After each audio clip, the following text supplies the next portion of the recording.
Justement, cette situation qui inquiète les investisseurs, on en parle tout de suite dans la presse avec vous, Hélène Frade. Bonjour Hélène. Bonjour Pauline. Le mouvement de grève générale se poursuit aujourd'hui en Grèce, d'où on regarde de très près ce qui se passe en Italie. Le mouvement de grève en Grèce est contre la poursuite des mesures d'austérité. Cette mobilisation intervient, on l'a dit, alors que la Grèce doit revenir au mois d'août sur les marchés financiers au terme du 3e plan de prêt de l'UE et du FMI. Et elle intervient effectivement aussi alors que l'Italie se trouve dans une crise politique qui se répercute sur les marchés. Une simultanéité que ne manque pas de relever la presse grecque, à commencer par le journal de centre-gauche Tanea qui titre ce matin « Séisme à Rome, Athènes tremble ». D'après le journal, la crise politique en cours à Rome aurait pour effet de rendre prohibitifs les taux d'intérêt pour Athènes, au point de lui faire craindre un nouveau plan d'austérité au lieu du retour à la normale espérée. Même son de cloche du côté du journal de centre-droit, Cathy Merini, qui montre à la une le président de la République italienne, Sergio Mattarella, et le nouveau président du Conseil qu'il a désigné, l'ex-responsable du FMI, Carlo Cottarelli, sous ce titre, fièvre italienne dans l'Union européenne et à Athènes. Dans la presse aussi, l'assassinat hier en Ukraine du journaliste russe Arkady Babchenko.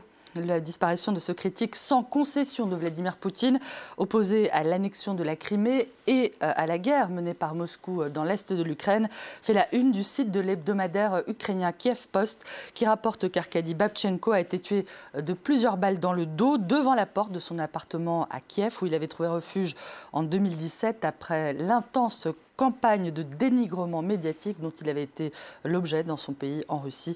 Le Kiev Post rappelle qu'Arkady Babchenko n'est pas le premier journaliste critique envers le Kremlin à être assassiné à Kiev ces dernières années.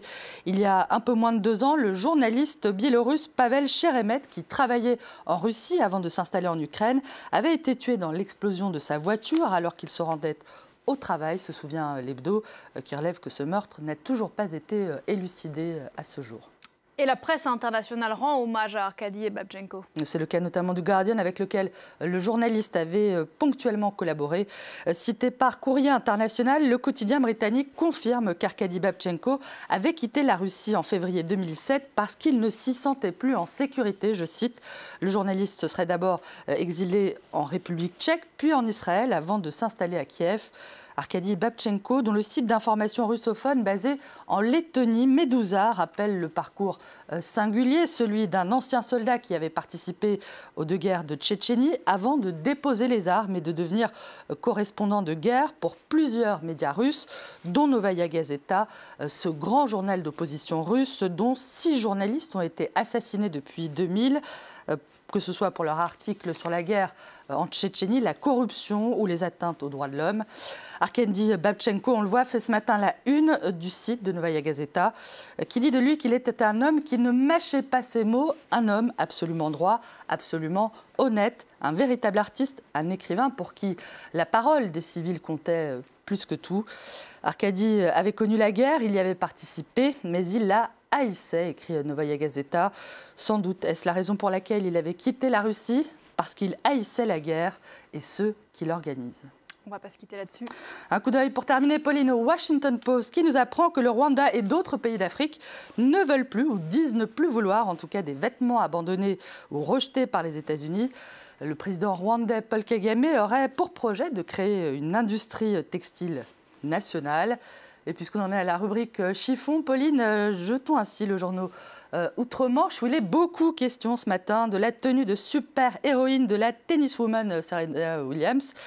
Une tenue inédite, mais pas seulement esthétique, d'après le Daily Telegraph, qui explique que cette combinaison lui permet surtout à Serena Williams d'avoir une meilleure circulation sanguine, la joueuse ayant été victime d'une embolie pulmonaire après son accouchement, ce qui l'a obligée à rester éloignée de la compétition pendant 14 mois.